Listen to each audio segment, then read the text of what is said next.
C'est l'histoire de l'affrontement entre trois princes.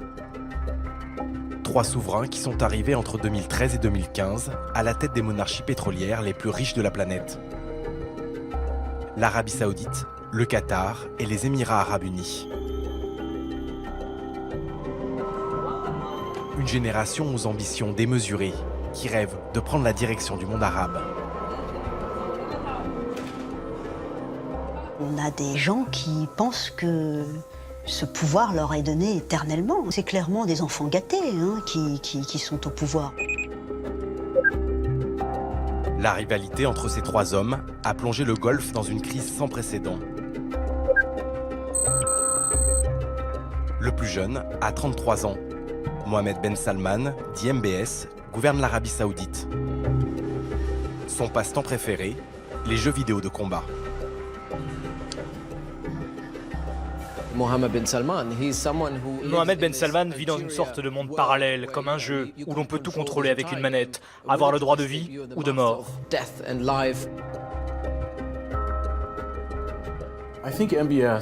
Ce qui frappe chez MBS, c'est qu'il tire d'abord, il pose les questions ensuite.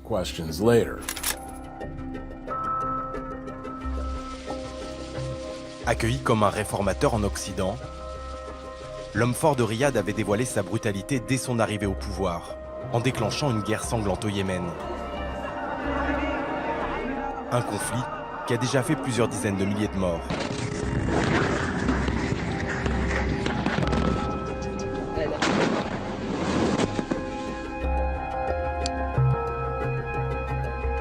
Dans la péninsule arabique, en lisière du royaume saoudien, MBS a trouvé un allié de poids en la personne de Mohammed Ben Zayed, dit MBZ.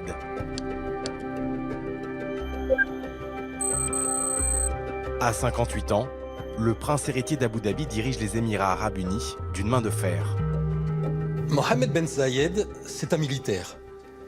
Il réfléchit en militaire et il va faire de l'armée le moteur de son ascension. MBZ est paranoïaque. Il pense être entouré de gens en qui il ne peut pas avoir confiance.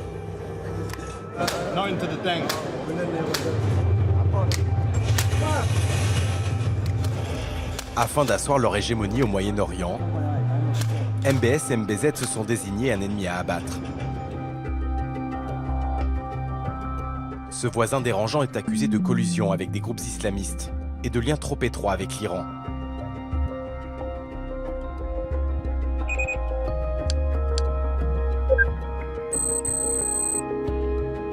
L'émir du Qatar, Tamim Al-Thani, est surtout coupable de faire de l'ombre aux deux autres, avec notamment l'organisation de la prochaine Coupe du Monde de football.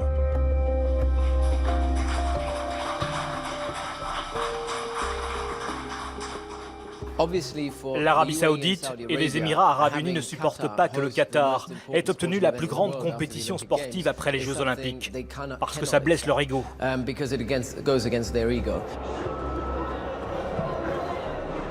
Les princes du Golfe se connaissent bien. Vous avez ce choc des ambitions qui explique en partie aussi la crise que l'on connaît entre le Qatar et certains de ses voisins.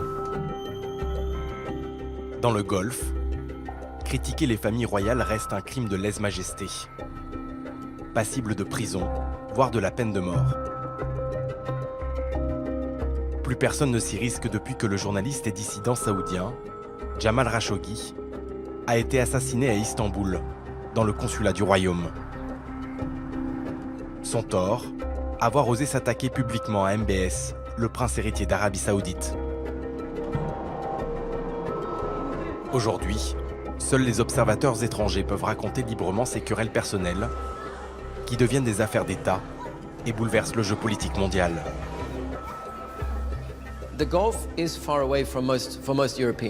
Pour les Européens, le Golfe reste une région lointaine. Mais avec les printemps arabes et la chute des dirigeants égyptiens, syriens, libyens et aussi l'Irak qui s'est effondré, les nouvelles puissances du monde arabe se trouvent désormais dans le Golfe.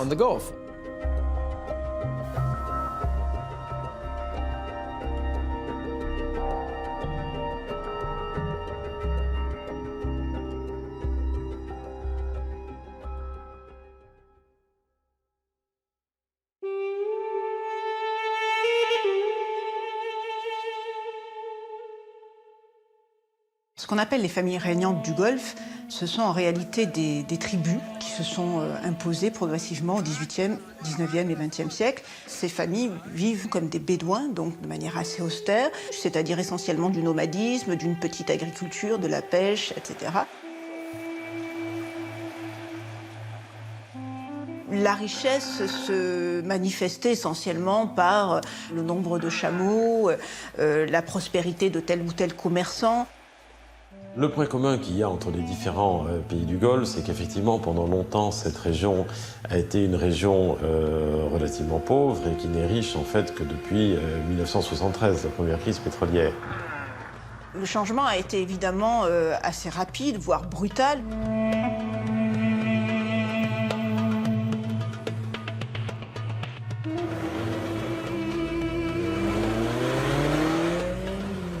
Les nouveaux dirigeants qui s'affirment dans les années 2010 représentent en effet un changement de génération. Ils n'ont pas connu la vie âpre du désert comme l'ont connu leurs pères. Ils sont nés dans une certaine opulence. Dans cette folie des grandeurs, le prince héritier d'Arabie Saoudite aurait acheté le tableau le plus cher du monde. Le Salvator Mundi, attribué à Léonard de Vinci. $400 million is the bid, and the piece is sold. Un cadeau pour son ami et allié, Mohamed Ben Zayed, le prince d'Abu Dhabi qui s'est offert un musée du Louvre, dessiné par Jean Nouvel.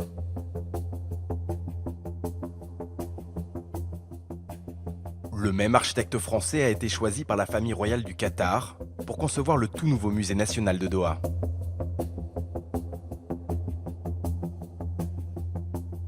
Il y a une sorte de politique de surenchère qui se met en place. Alors quel est l'émirat qui va investir le plus, par exemple dans les musées ou dans la culture? Une rivalité entre ces émirats pour savoir qui finalement est le plus engagé dans l'effort de modernisation.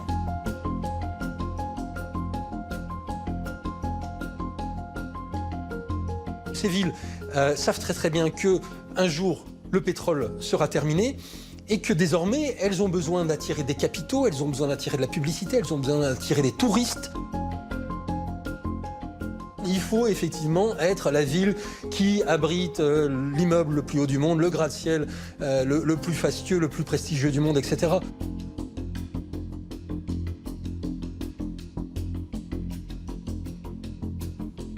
Il y a évidemment dans cette course au gigantisme une part d'enfantillage. On a affaire à des souverains qui sont animés d'un besoin de puissance, qui sont traversés par l'hubris, cette espèce d'orgueil. Et pour attirer les projecteurs, un pays aussi petit qu'immensément riche dépense sans compter.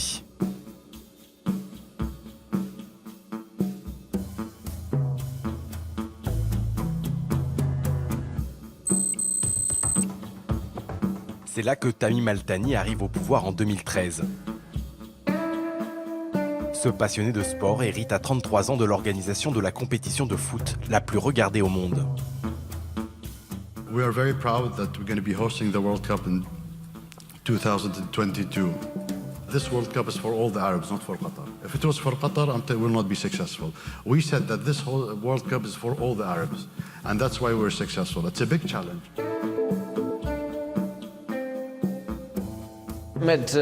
J'ai rencontré l'émir du Qatar plusieurs fois.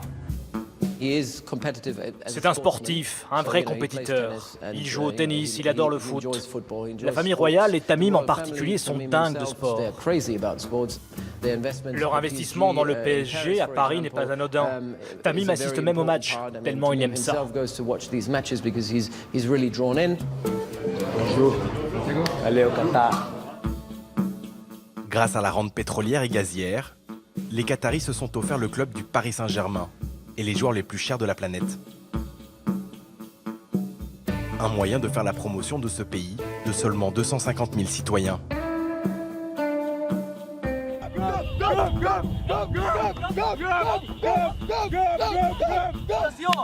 Merci mon frère. Merci beaucoup mon frère. Le sport pour les Qataris, c'est un vecteur de rayonnement imparable. Tout le monde aime le sport. Le sport est diffusé 24 heures sur 24 sur toutes les télévisions, dans tous les pays du monde. Donc investir dans le sport, c'est investir dans la visibilité. C'est un formidable accélérateur de notoriété. النموذج الاقتصادي الذي نقدمه وما يحيط به من ثراء رياضي وثقافي هو في رأينا أفضل مؤشر على النمو الصحي لأية دولة. Dans les rues de Doha, ces choix ne se discutent pas. Personne n'évoque les scandales qui accompagnent cette diplomatie sportive. Les accusations de corruption ou les nombreuses morts de travailleurs sur les chantiers du mondial.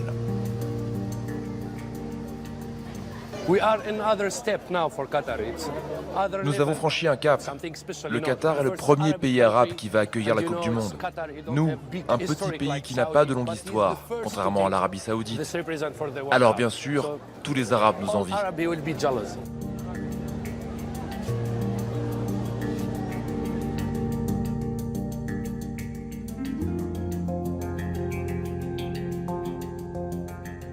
Le fait que le Qatar est le premier pays arabe à obtenir le mondial a montré qu'effectivement les Qataris avaient ce fameux sens des opportunités que d'autres auraient pu avoir. Je veux dire, les Émirats arabes unis avaient des moyens de le faire également, mais c'est le Qatar qui l'a réalisé. Donc que ceci ait été perçu par d'autres pays comme étant c'est encore le petit qui joue dans la cour des grands, c'est un fait. À la fin de la dernière Coupe du Monde, un journal saoudien a eu ce titre extrêmement révélateur. La Coupe du Monde 2018 est terminée. À bientôt pour la Coupe du Monde 2026.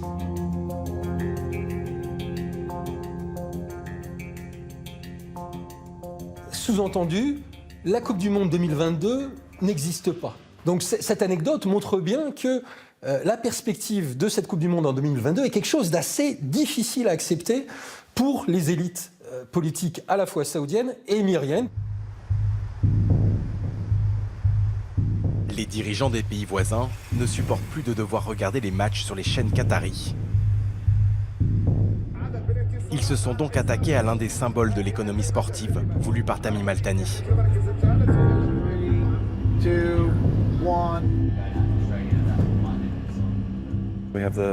Nous avons l'exclusivité des 5 grands championnats européens. La Coupe d'Afrique des Nations, les JO, les droits FIFA et UEFA, le plus large portefeuille de droits de diffusion au monde. Et tout d'un coup, apparaît sur un canal fantôme une chaîne dont personne n'a entendu parler jusque-là, qui s'appelle Be Out Q. C'est un jeu de mots. Be Out, c'est le contraire de Be In, et Q à la fin pour représenter le Qatar. Donc ça signifie dehors le Qatar. Voici Be In Sport 3, notre chaîne. 22 minutes, 32 secondes de match. Avec à peu près 6 secondes de retard, Be Out Q récupère l'antenne, colle son logo sur le nôtre et rediffuse comme si le contenu lui appartenait.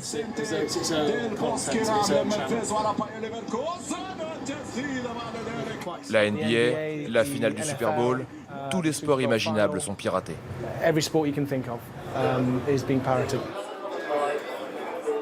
Donc tous les matchs se retrouvent sur cette chaîne qui, évidemment, n'a payé aucun droit à la FIFA ou à l'UEFA pour avoir la possibilité de retransmettre ces matchs.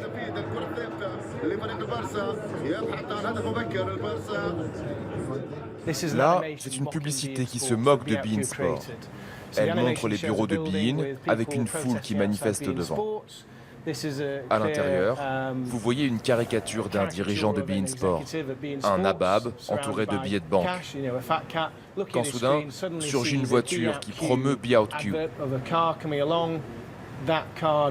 La foule suit cette voiture et on voit apparaître les bureaux flambant neufs de Be Out Q. Cette vidéo montre bien comment ils nous volent et en plus, ils se moquent de leurs victimes.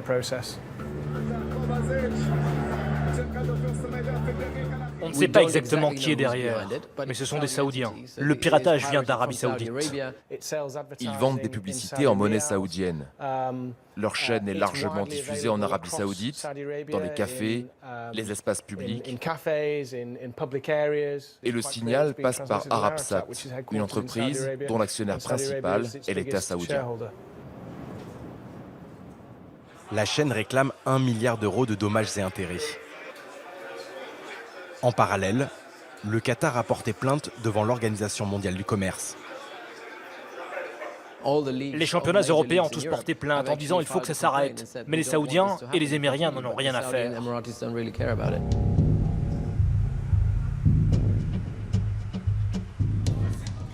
Ce piratage d'une ampleur jamais vue n'est pas anecdotique. Il est révélateur des déchirements du Golfe, de conflits qui déstabilisent une région tout entière. Pour comprendre cette haine, entre Tamim Al-Thani d'un côté et Mohammed Ben Salman et Mohammed Ben Zayed de l'autre, il faut revenir quelques années en arrière.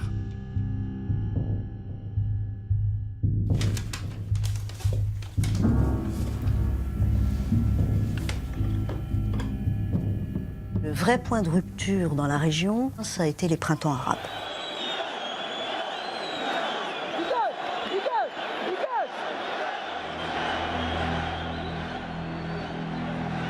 Les trois princes arrivent au pouvoir après le début des printemps arabes. Tamim Al-Thani en 2013, Mohammed Ben Zayed en 2014 et Mohammed Ben Salman en 2015. Ce sont des dirigeants qui vont intégrer ces printemps arabes dans leur équation politique, de manière déterminante.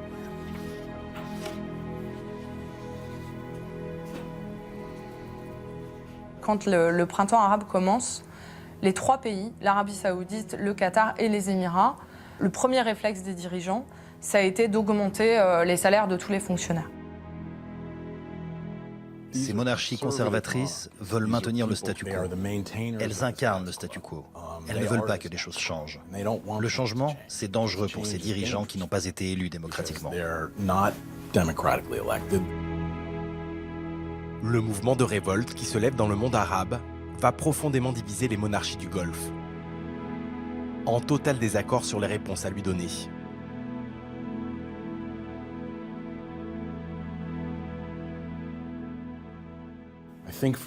Certains monarques du Golfe, MBS et MBZ notamment, ont été horrifiés par le printemps arabe. Ils se sont dit, on va être les prochains, il faut qu'on réagisse.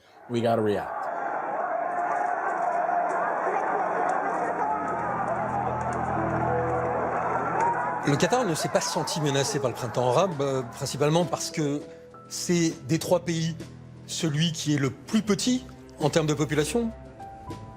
Il n'y a pas de place pour une opposition organisée. C'est le pays à la fois le moins peuplé et aussi le plus riche.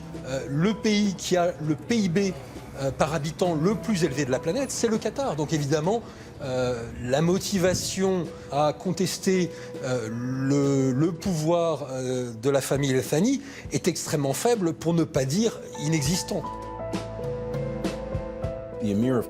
L'émir et la famille royale qatari ont réagi différemment des autres monarchies pendant le printemps arabe.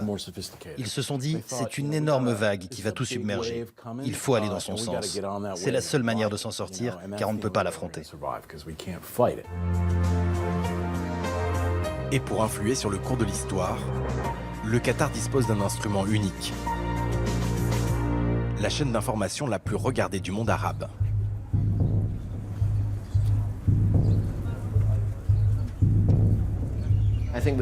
Sans Al Jazeera, le printemps arabe ne se serait pas propagé aussi facilement. Al Jazeera est une télévision d'État, créée en 1996 par l'ancien émir, dans son projet de libéralisation de la société arabe. Il s'agissait par exemple de donner la parole aux critiques de l'autoritarisme dans la région. Tout le monde s'exprimait sur Al Jazeera. Vous pouviez être un extrémiste chiite ou un extrémiste sunnite et être invité en plateau.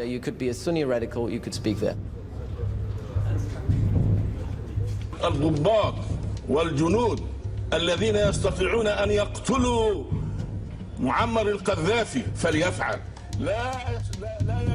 Cet appel au meurtre du dictateur libyen est prononcé par un des idéologues les plus influents des frères musulmans, un réfugié politique au Qatar.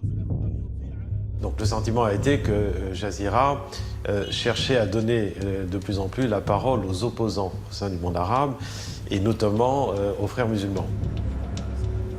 Au-delà de cette médiatisation, les Qataris financent et arment des mouvements islamistes en Libye et en Syrie. En Tunisie et en Égypte, leur aide contribue aux victoires électorales des frères musulmans.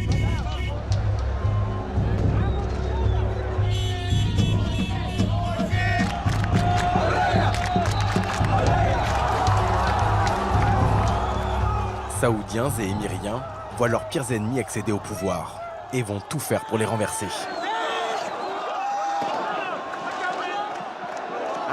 Je comprends que cela pose problème à l'Arabie Saoudite et aux Émirats, qui se disent contre l'islamisme et l'assimilent au terrorisme.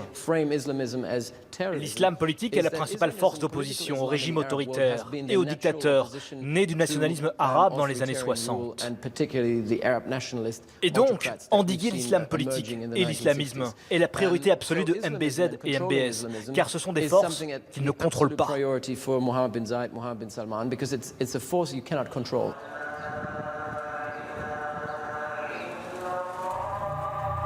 Pour se débarrasser des frères musulmans, les Émirats et l'Arabie Saoudite misent sur le retour des militaires. En Égypte, ils choisissent le général Sissi et lui garantissent un soutien financier. Sous ses ordres, l'armée organise un coup d'État qui finit dans un bain de sang.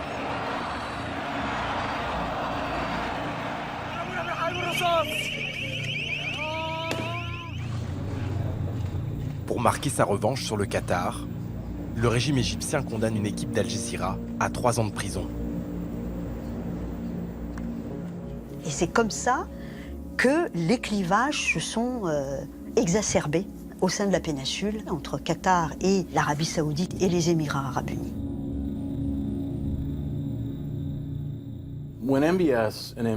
Quand MBS et MBZ regardent le Qatar, ils voient les frères musulmans qu'ils haïssent de manière viscérale. C'est ainsi que bombarder Al Jazeera, comme l'a évoqué en privé Mohamed Ben Zayed, est une idée qui peut se comprendre d'un point de vue comme le sien, obsédé par le désir de contrôler la sphère publique et la société civile.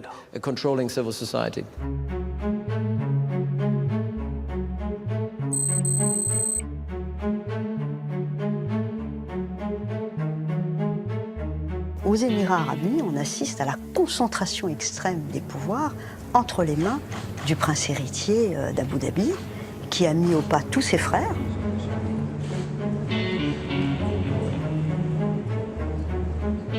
Le premier projet de Mohamed Ben Zayed, c'était de créer une armée crédible et d'axer toute sa doctrine militaire autour de la protection des frontières.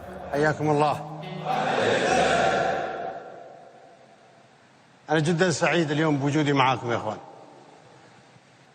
الدول مو بلأنها 10 مليون ولا 100 مليون ولا 1000. الدول بالإرادة يا عيالي.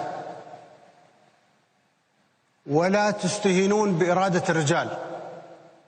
Mohamed Ben Zayed, il a fait Sandhurst, l'académie militaire très prestigieuse britannique. Il a un côté assez martial, très déterminé. Just landed at this strange planet. But there seems to be no sign of intelligent life anywhere. السلام عليكم. كيف حالكم أيها الحضور الرائعون؟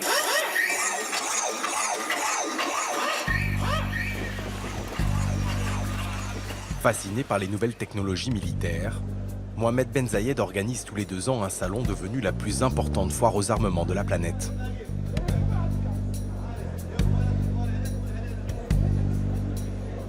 On peut dire que c'est le salon de MBZ et ça explique qu'effectivement ils s'y rendent systématiquement et qu'il est à cœur de se rendre à chacun des stands et de montrer à quel point il est dans son élément dans cet environnement. Je vais vous présenter mon fils. Parce que je suis venu avec mon l'année dernière, on m'a présenté votre famille. C'est le bébé de MBZ comme faisant partie de l'ensemble de cette stratégie. Avec sa diplomatie du carnet de chèques, le prince héritier, lui-même ancien pilote d'hélicoptère, a su s'attirer les bonnes grâces des capitales occidentales. En dépensant des milliards d'euros à chaque édition, les Émirats arabes unis sont devenus le pays le plus militarisé par habitant de la planète.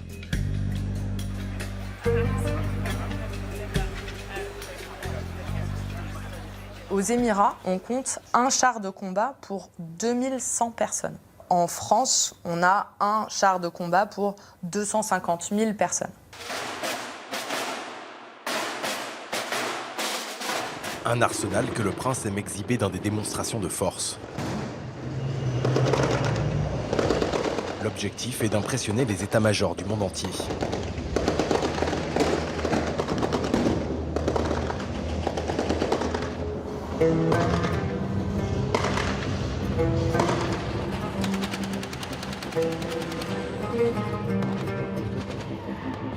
الشرق الأوسط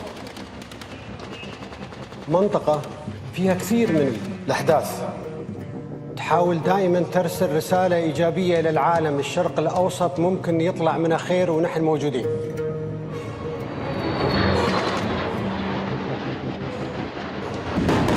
قيادة الدولة ملتزمة بضمان وسلامة واستقرار الوطن والمواطن والمقيم.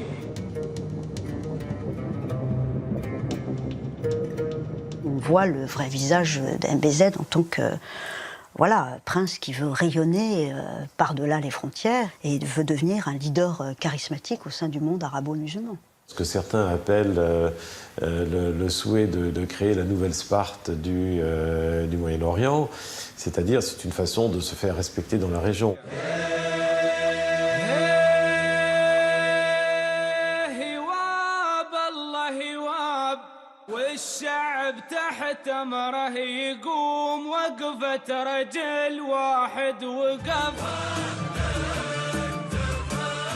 À la tête d'1 million d'Émiriens, Mohamed Ben Zayed veut s'imposer comme un allié incontournable de l'Occident dans la lutte contre la menace islamiste. Dans ce jeu de séduction, il peut s'appuyer sur la vitrine de paradis fiscal et touristique des Émirats arabes unis. Une image notamment construite autour de Dubaï, ses îles artificielles, ses hôtels de luxe et sa tolérance en matière de mœurs.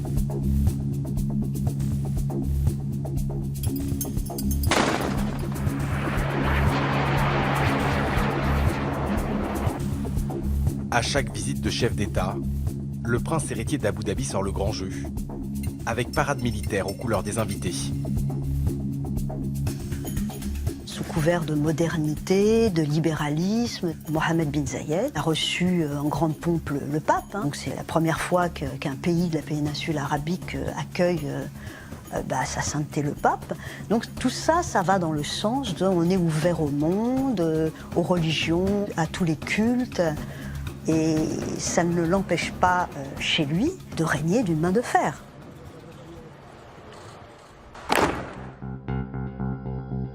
Aussi ambitieux soit-il, MBZ sait que son pays trop petit ne peut jouer dans la cour des grands. Il a besoin d'un allié, et il va le trouver en Arabie Saoudite.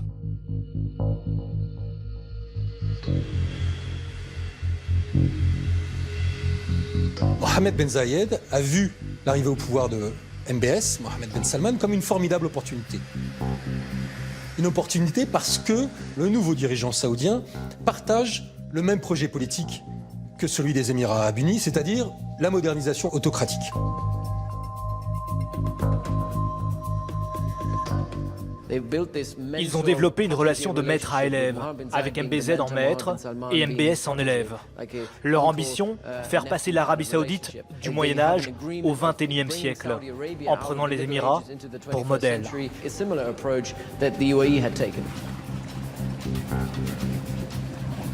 On en finit avec les scléroses saoudiennes, on réduit la place de la religion dans la société et on modernise les structures économiques du pays. L'Arabie saoudite compte 20 millions de ressortissants et dépend uniquement de ses exportations de pétrole. Une ressource qui s'épuise année après année. Le pays a besoin de se diversifier et MBS va s'emparer de ce défi.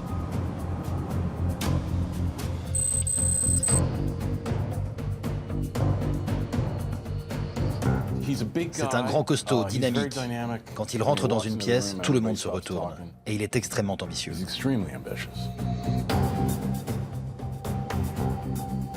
إذا نجحنا في الخمس سنوات القادمة سوف تلتحق فينا دول أكثر وسوف تكون النهضة القادمة في العالم في 30 سنة القادمة في الشرق الأوسط إن شاء الله.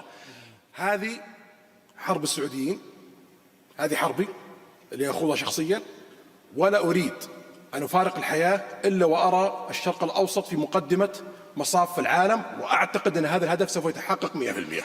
الله يعطيك طول العمر يا سيدي.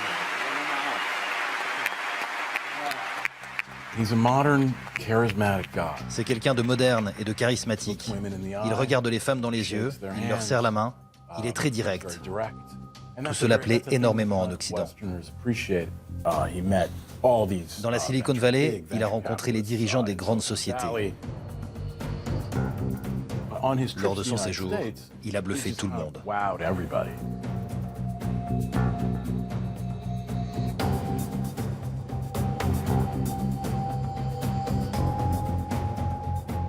Et pourtant, rien ne prédestinait MBS à gouverner l'Arabie saoudite.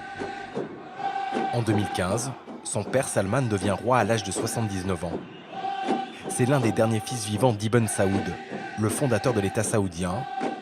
Et pour la première fois depuis 60 ans, le pouvoir va se transmettre à une nouvelle génération.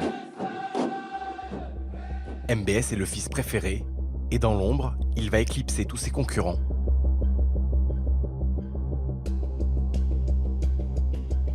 Il est décrit comme une tête brûlée, quelqu'un d'impulsif, qui ne réfléchit pas avant de prendre des décisions, avec parfois un côté puéril.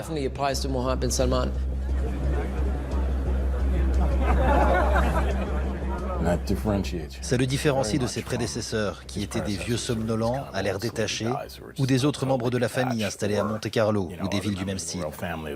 Lui, c'est un local, un jeune qui aime les jeux vidéo. Et ça, tous les Saoudiens le comprennent.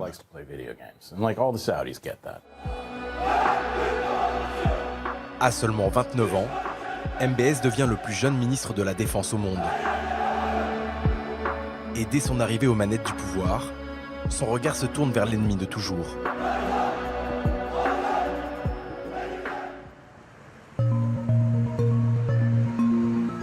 Les Saoudiens, pour eux, la menace existentielle dans la région, c'est l'Iran.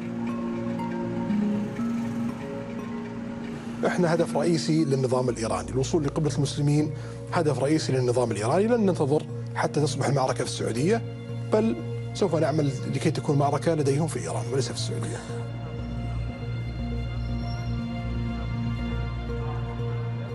Il y a une rivalité très forte entre l'Iran et l'Arabie saoudite qui se posent tous les deux comme les deux grandes puissances du Golfe. Ce qui dérange énormément l'Arabie saoudite, c'est effectivement l'expansionnisme d'un chiisme révolutionnaire. Ils se sentent totalement encerclés par l'Iran qui est très présent en Irak, au Liban, en Syrie. Et évidemment avec les Houthis au Yémen. C'est le Moyen-Orient. Tout le monde influence tout le monde. Pour les Saoudiens, les Houthis et les Iraniens, c'est la même chose. En fait, c'est plus complexe. Début 2015, MBS prend ses fonctions de chef des armées. Pendant ce temps-là, au Yémen, les Houthis, une milice locale chiite et pro-iranienne, s'emparent de Sanaa, la capitale.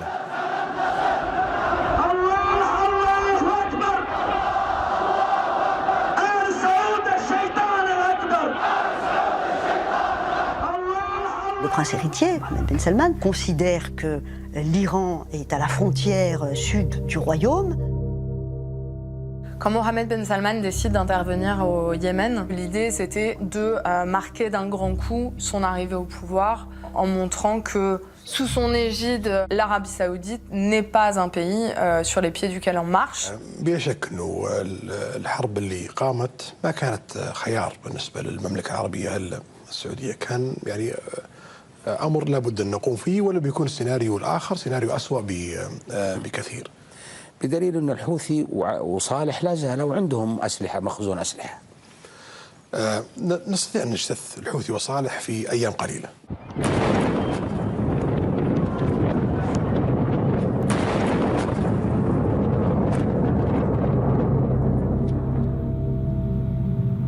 Dans cette guerre annoncée comme éclair, MBS peut compter sur le soutien de son allié, MBZ, et de son armée suréquipée.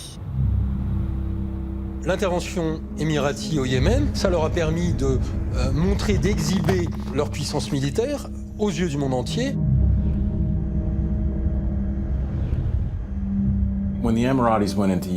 Le débarquement des Émiriens au Yémen a beaucoup impressionné.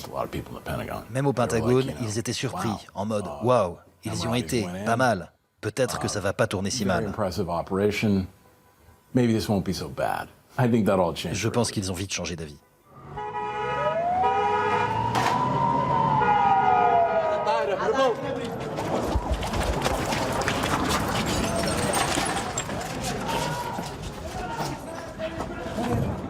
En même temps, comme toujours, quand on commence une guerre, on est persuadé qu'elle sera courte et joyeuse. Bon, c'est pas exactement naturellement ce qui s'est passé.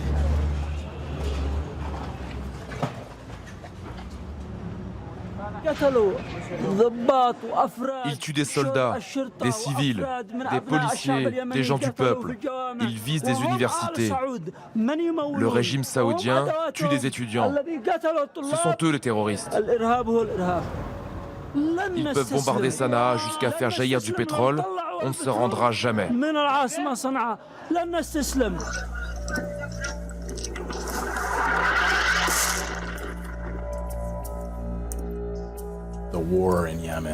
La guerre au Yémen est un désastre. Elle a provoqué une crise humanitaire massive, du choléra, une famine. C'est un cauchemar.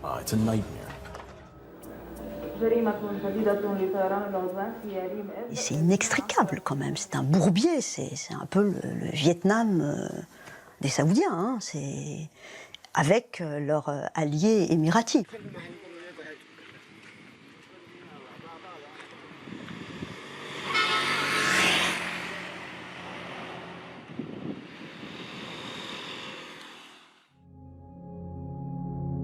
L'obsession anti-iranienne de l'Arabie saoudite n'est pas forcément partagée par les autres monarchies de la péninsule arabique.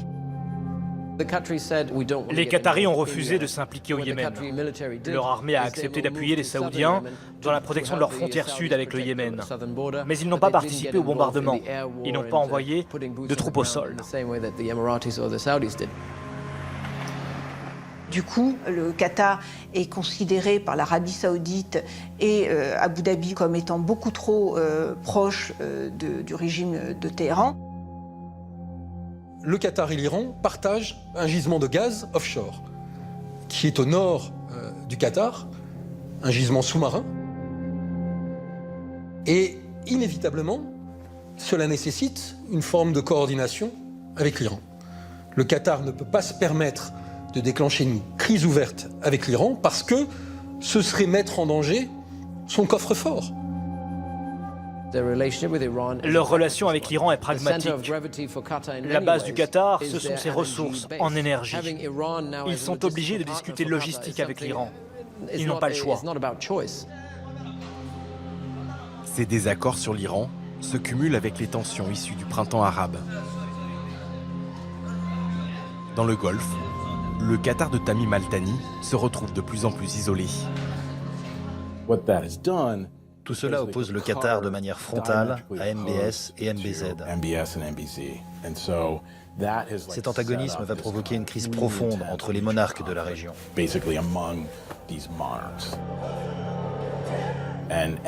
Une crise d'une ampleur sans précédent. Et ces tensions entre les trois princes vont éclater avec l'entrée en jeu d'un nouvel acteur. L'élément clé, c'est Donald Trump. Il joue un rôle crucial. C'est lui qui provoque la crise telle qu'on la connaît aujourd'hui.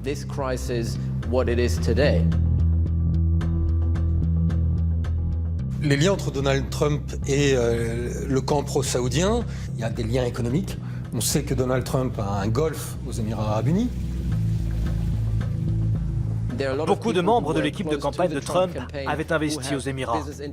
Donc MBZ possédait déjà un carnet d'adresses bien fourni.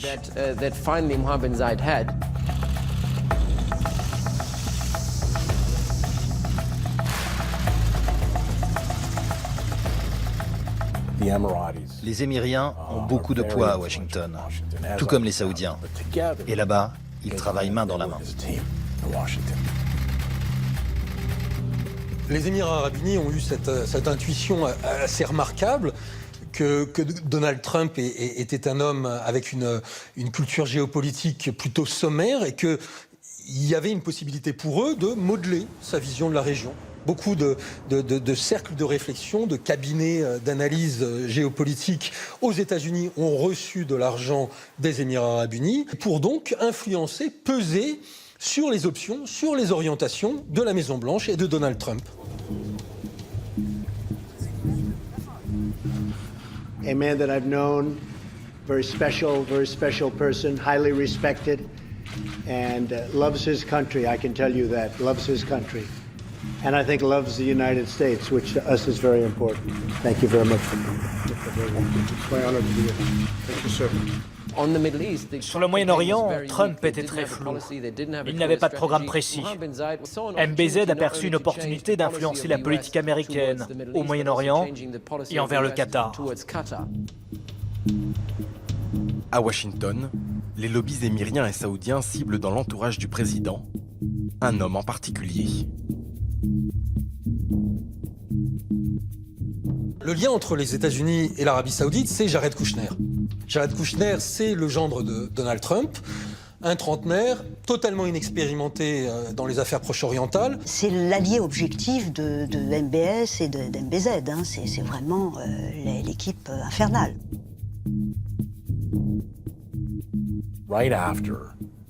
Juste après l'investiture, en janvier 2017, Jared Kushner venait d'être nommé responsable du Moyen-Orient.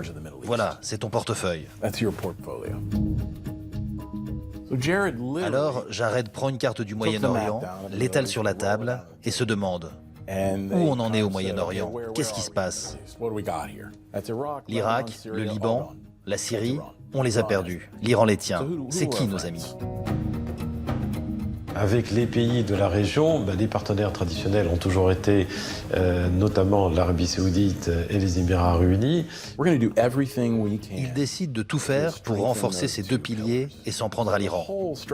L'ensemble de leur stratégie au Moyen-Orient se résume à cela, taper sur l'Iran. Et c'était exactement ce que MBS et MBZ désiraient, plus que tout au monde.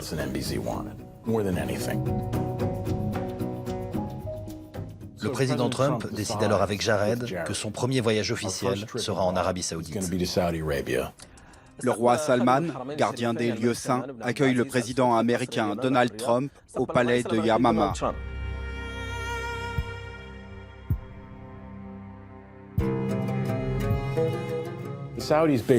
Les Saoudiens ouvrent le carnet de chèques et sortent le grand jeu. Ils dépensent environ 60 millions d'euros pour que ce soit grandiose. On aurait dit Las Vegas.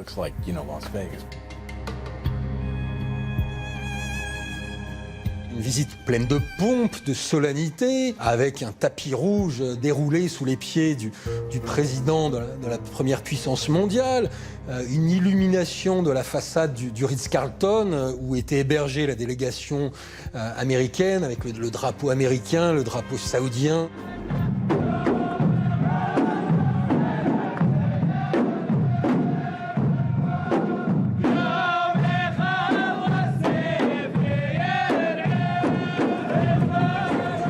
That's beautiful. That is so beautiful. Heavy. This is the war dance. I can see that. It's as if somebody said to C'est comme si quelqu'un avait dit à MBS et MBZ comment impressionner Trump et lui faire plaisir en dépensant de l'argent. spend money. C'est un donnant-donnant, entre guillemets, qui a été négocié entre eux. Le président Trump ne l'a pas dissimulé en présentant même des panneaux avec les faisant ses courses. Some of the things that have been approved and are currently under construction and will be delivered to Saudi Arabia very soon, and that's for their protection. But if you look in terms of dollars, $3 billion, $533 million, $525 million, that's peanuts for you. Should have increased it.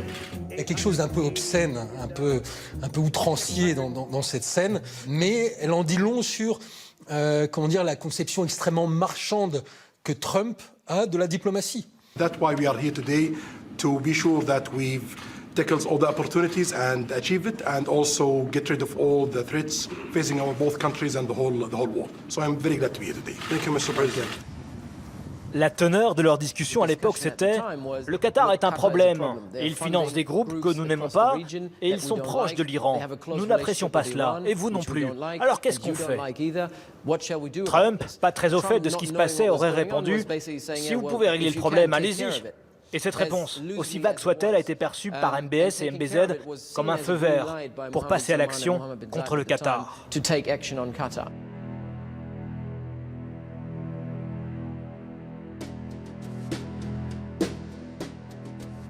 La crise du Golfe, elle commence très précisément à minuit 15, le 24 mai 2017. À ce moment-là, un article apparaît sur le site de l'agence de presse officielle qatari, la Qatar News Agency, QNA, et l'article dit que l'émir Tamim Al Thani, lors d'une réunion de remise de diplôme à des élèves officiers, aurait prononcé des paroles très en rupture avec le bon ton diplomatique dans le Golfe.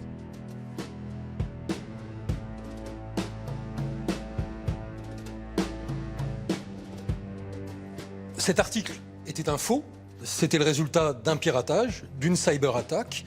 On l'a su au bout de quelques semaines lorsque la CIA a dépêché des experts informatiques à Doha. Pourquoi ont-ils fait ça? Eh bien, c'était censé être le début d'une longue opération destinée à créer le doute au Qatar. Ils voulaient décrédibiliser l'émir aux yeux de sa population et de l'opinion mondiale.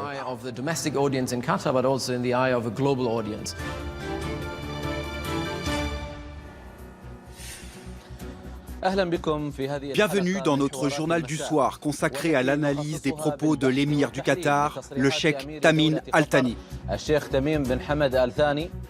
Pendant 2 semaines, il y a toute une machine de Qatar bashing, de dénigrement du Qatar sur les ondes des médias pro-saoudiens qui se met en place. Le Qatar a toujours été l'enfant terrible du Golfe.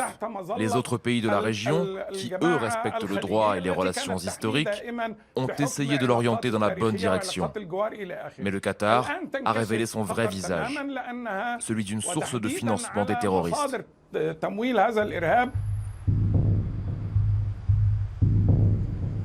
La pression va monter, et puis, le 5 juin, rupture des relations diplomatiques et économiques contre le Qatar.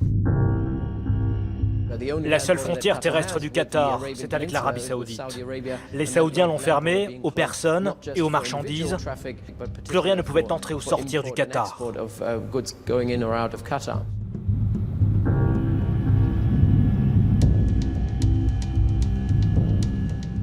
Les Émiriens et les Saoudiens ont aussi interdit leur espace aérien aux avions qataris. Et les bateaux en direction ou en provenance du Qatar ne peuvent plus accoster aujourd'hui aux Émirats. Enfin, tout a été fait quand même pour isoler au maximum le Qatar. En termes de droit international, c'est considéré comme un acte de guerre.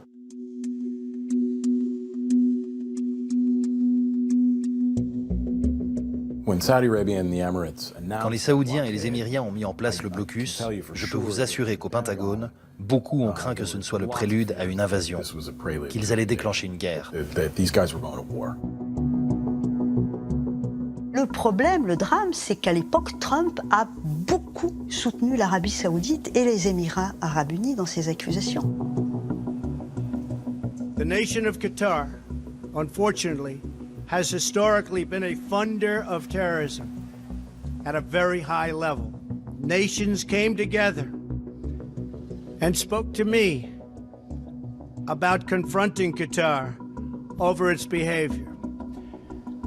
So we had a decision to make. Do we take the easy road or do we finally take a hard but necessary action? Ces déclarations provoquent la panique au sein de l'administration américaine, qui les découvre en direct. Le secrétaire d'État Rex Tillerson doit intervenir. Tillerson a expliqué à Trump qu'il n'avait peut-être pas encore compris que les États-Unis avaient la plus grosse base installée au Qatar. À l'époque, Trump ne savait pas que Al-Udeid, la principale base américaine dans la région, d'où partent les missions en Afghanistan, au Pakistan et contre Daesh, il ne savait pas qu'elle se trouvait au Qatar. Il pensait qu'elle était aux Émirats. Il ne fallait surtout pas que les États-Unis prennent parti pour les uns et les autres contre justement le Qatar. Alors ça, Trump a fini par le comprendre.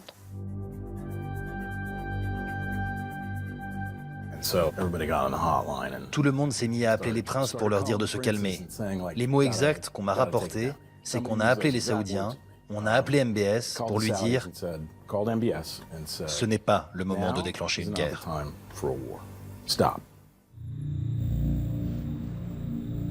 Les projets d'invasion sont suspendus. Mais le blocus reste en place. Une guerre froide commence dans le Golfe.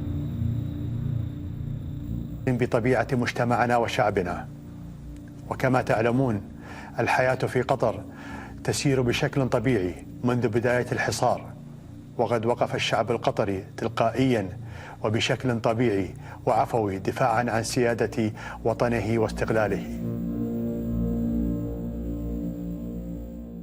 Avec la crise, le nombre de contrats d'armement signés a augmenté, particulièrement avec les Qataris, qui ont commandé une sacrée quantité d'armes. Il a acheté des bâtiments de guerre, des chasseurs-bombardiers, en nombre tellement important qu'aujourd'hui, le Qatar dispose d'une flotte aérienne totalement disproportionnée par rapport au nombre de pilotes de chasse dont il dispose. Tamim triomphe à tous les niveaux, là, pour le coup. La population a véritablement fait corps autour de lui. On a vu ce dessin, ce profil placardé sur tous les murs de Doha, à l'arrière des voitures, etc. Et c'est quelque chose qui a été fait de manière relativement spontanée.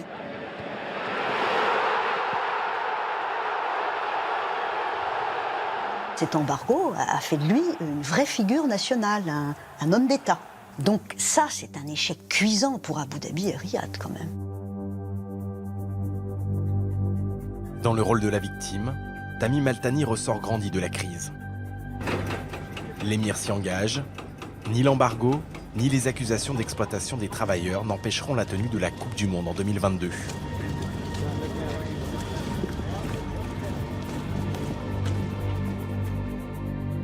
Pour l'axe MBS et MBZ, l'opération contre le Qatar tourne au fiasco et la guerre au Yémen s'enlise. C'est dans ce contexte qu'éclate en octobre 2018 l'affaire Jamal Khashoggi. Accusé d'avoir commandité l'assassinat du journaliste saoudien, MBS se retrouve persona non grata sur la scène internationale. Lors du G20, on a vu Prince héritier un petit peu isolé, etc. C'est vrai que tout le monde le snobait un peu. Sur le plan diplomatique, les relations sont inchangées. L'Arabie saoudite est toujours notre allié. Mais en réalité, c'est plus problématique. Je pense qu'à l'avenir, quand MBS viendra aux États-Unis, il ne pourra pas s'afficher publiquement sans que tout le monde dise « c'est lui qui a fait tuer Jamal Khashoggi ». Il risque de rester au pouvoir 40 ou 50 ans. Ça va laisser une tache indélébile dans les relations entre l'Arabie saoudite et l'Occident.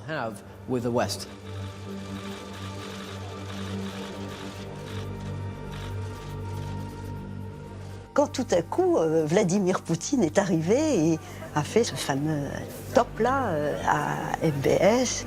Ça a été très, très, très populaire en Arabie Saoudite.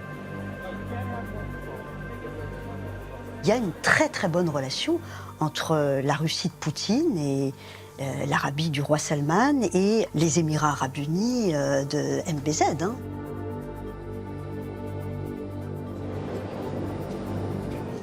Dans le grand jeu diplomatique, les princes héritiers saoudiens et émiriens se tournent de plus en plus vers la Russie et la Chine. Ces pays sont moins regardants sur les droits de l'homme ou les crimes de guerre. Un rapprochement inédit pour des pays traditionnellement alliés des Occidentaux. Cette nouvelle génération de princes, aussi puissants qu'imprévisibles, menace de déstabiliser durablement un Moyen-Orient, déjà meurtri par des décennies de conflits.